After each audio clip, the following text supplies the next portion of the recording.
So in this video, I'm going to show you how you can fix your neck. This area or this area, I will show you how you can fix it yourself. My name is Rune Åbe. I'm from Norway and I'm a muscle therapist. So what you do, you go, here's your muscle, locate it right there. You're going to twist it like this, like with your hand, climber's grip like this, and you go like that.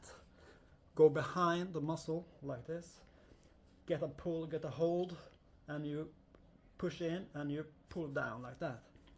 Then your neck muscles get longer and it's not stiff anymore, and you can try it by taking your chin like this and go to the side, and your chin should be aligned with your shoulder. Okay, so climber's grip, go behind like this, get a hold and pull down.